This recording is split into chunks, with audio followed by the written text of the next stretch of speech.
17 tonnes de déchets plastiques se déversent dans les océans chaque minute, soit 10 à 12 millions de tonnes chaque année. Bienvenue à bord du Manta, un géant des mers unique au monde, conçu pour défendre les océans en apportant une réponse complète, corrective et préventive pour lutter contre la pollution plastique.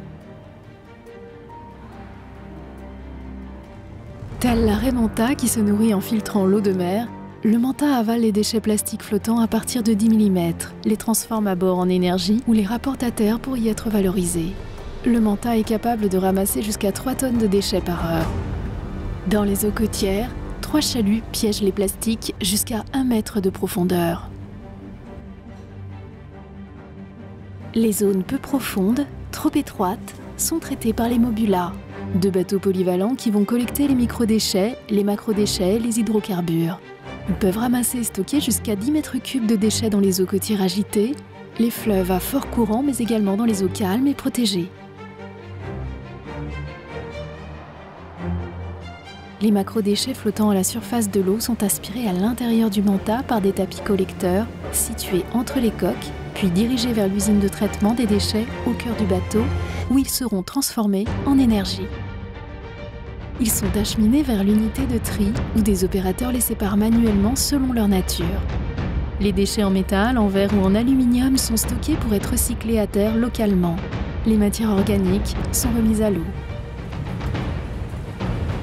Les déchets plastiques broyés, puis compactés pour accroître leur densité, sont envoyés vers l'unité de conversion énergétique.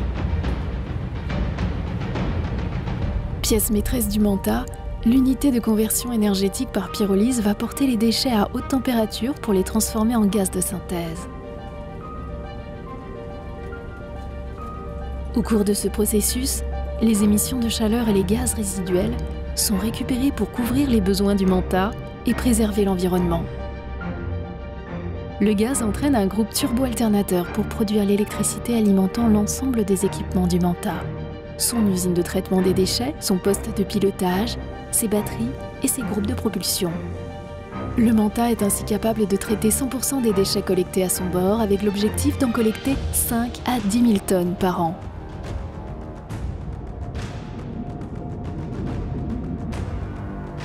Le Manta est alimenté par des sources d'énergie renouvelables et doté d'une propulsion hybride grâce à ses gréements automatisés. C'est un ambassadeur des technologies de navigation propre avec une empreinte environnementale minime et un objectif de 75% d'autonomie énergétique en moyenne. Centre mondial de recherche sur la pollution plastique, le Manta accueillera aussi des missions scientifiques. Lors de ces escales, il sera ouvert au grand public comme plateforme de sensibilisation et de prévention. Parcourant les estuaires et embouchures des grands fleuves, longeant les côtes des pays les plus impactés au monde par les déchets plastiques, le Manta incarne le message qu'il est possible et urgent d'agir pour les océans.